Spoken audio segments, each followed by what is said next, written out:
Assalamualaikum warahmatullahi wabarakatuh. Waalaikumsalam warahmatullahi wabarakatuh. Selamat siang semuanya. Gimana nih kabarnya hari ini? Alhamdulillah baik.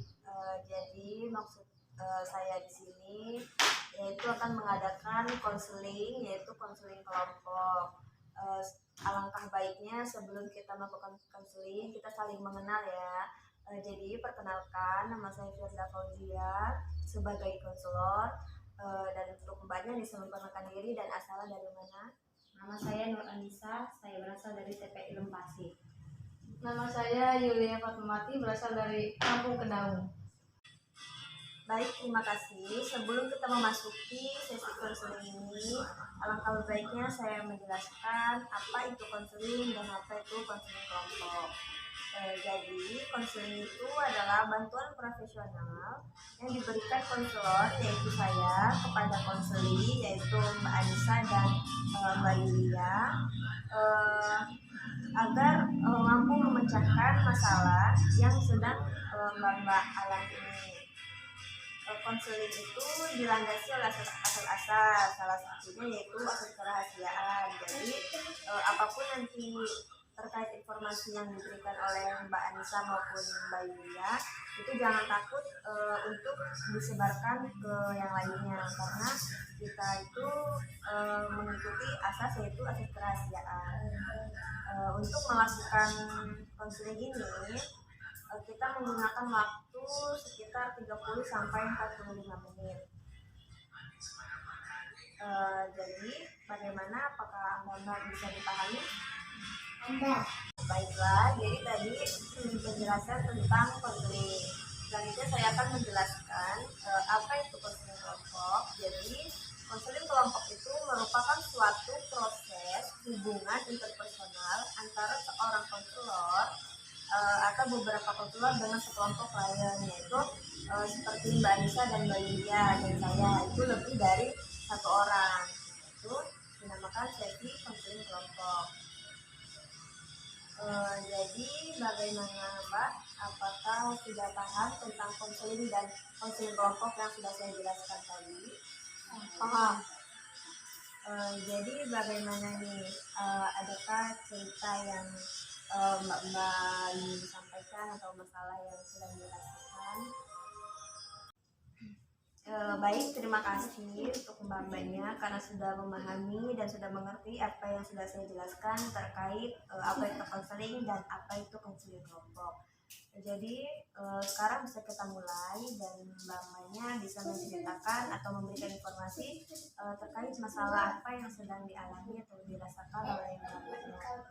Untuk Mbak Yulia, bagaimana, masalah apa sekarang yang sedang dialami? Jadi sekarang saya kecanduan minum kopi, Mbak.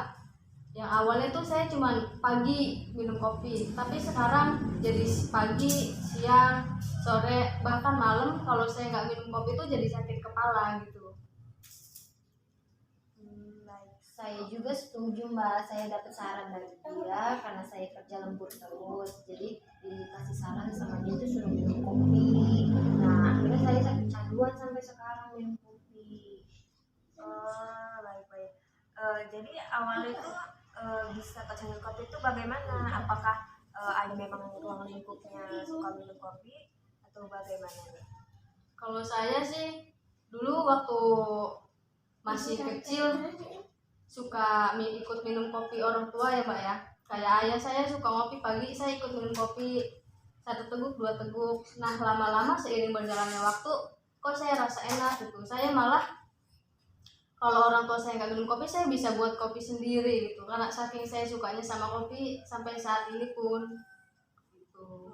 Jadi Mbak Yulia memang juga dari faktor keluarga Ya. Suka minum kopi ya Mbak. Kalau untuk Mbak Anissa, apakah memang sama faktor keluarga suka minum kopi? Kalau saya itu faktor lingkungan ya Mbak. Karena saya satu tongkrongan sama dia, jadi saya lebih sering minum kopi bareng dia gitu.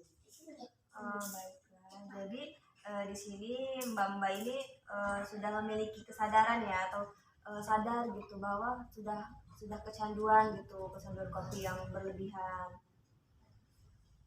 Jadi untuk sekarang ini apa nih yang ingin diatasi? Ya saya ingin mengurangi kecanduan saya minum kopi gitu Mbak. Jadi nggak setiap hari, paling tidak sehari sekali saya bisa mengurangi itu. Baik baik.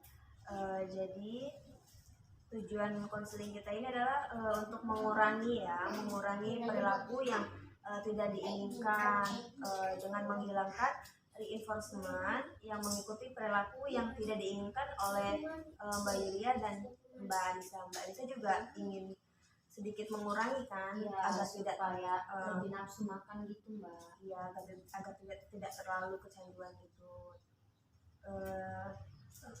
Jadi tadi kan saya sudah menjelaskan tentang tujuan konseling ini ya. Jadi untuk mewujudkannya perlu dilakukan atau cara yang mudah kita lakukan. Saya ingin memilih teknik yaitu teknik penghapusan. Dalam melakukan proses konseling ini, saya melakukan proses ini dengan memberikan reinforcement atau penguatan kepada Mbak Yulia dan Mbak Anissa. Dalam penguatan ini saya sedikit memberikan masukan bahaya mengkonsumsi kopi yang berlebihan ke depannya dan bagaimana cara menguranginya. Bagaimana, apakah tertarik untuk konseling ini? Ya, Setuju? setuju.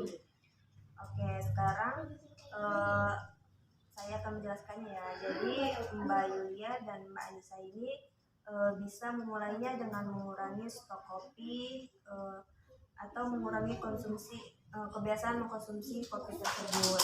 Bagaimana Mbak? Apakah bisa dimengerti yang saya jelaskan tadi? Kalau tidak, saya akan mengulanginya. Bisa. Ya, dan selain mengurangi stok kopi tadi, Mbak Anissa dan Mbak Yulia juga harus memperbanyak mengkonsumsi air putih, makanan yang seimbang, dan olahraga secara teratur karena itu sangat mempengaruhi juga. Kalau dengan olahraga kan jadi tidak terlalu berdiam di rumah kan, jadi ada kegiatan lain, kesibukan lain, sehingga tidak melulu memikirkan tentang kopi dan kopi. Apakah Mbak Anissa dan Mbak Yulia bisa melakukannya atau nggak bisa? Jadi mulai sekarang saya harus mengurangi stok kopi dan harus rajin olahraga agar saya bisa mengurangi kecanduan minum kopi itu ya Mbak. Iya benar. Jadi selain itu juga Mbak Anissa dan Mbak Yulia juga bisa lebih mengontrol waktu agar tidak terlalu sering nongkrong dengan teman-teman yang suka ngopi juga. Itu jangan terlalu sering karena ya olahraga juga percuma kalau sering-sering nongkrong juga pastinya kan pasti akan ngopi lagi kan. Jadi harus lebih bisa mengatur waktunya agar tidak terlalu banyak nongkrong. Jadi Mbak Anissa dan Mbak Yulia itu harus melakukan apa yang saya katakan tadi. Baik Mbak, terima kasih. Sekarang perasaan saya lebih tenang karena sudah menceritakan apa yang saya ceritakan ke Mbak. Baik. Jadi harapan saya itu walaupun tidak berhenti total, Mbak Anissa dan Mbak Yulia ini mengopi atau mengalami perubahannya tidak yang begitu drastis, setidaknya Mbak Anissa dan Mbak Yulia itu mengkonsumsi kopi itu rutin hanya pada siang hari saja ya, atau pagi hari saja. Kalau pada malam hari itu bisa kayak sekali 2 kali saja atau jarang-jarang itu, tidak terlalu sering. Baik Mbak, terima kasih atas masukan dan sarannya. Nanti akan kami jalankan perlahan dan bertahap. Iya, itu sih memang harus dilakukan ya. Semoga saja ya memang ada perubahan ke depannya lebih baik lagi dan bisa mengurangi kecanduan kopi tersebut. Kalau begitu kami pamit dulu ya Mbak. Terima kasih atas saran-sarannya. Dan terima kasih atas waktunya. Ya, baik, sama-sama. Nanti lain kali kalau memang ada waktu senggang, kalian bisa kesini lagi.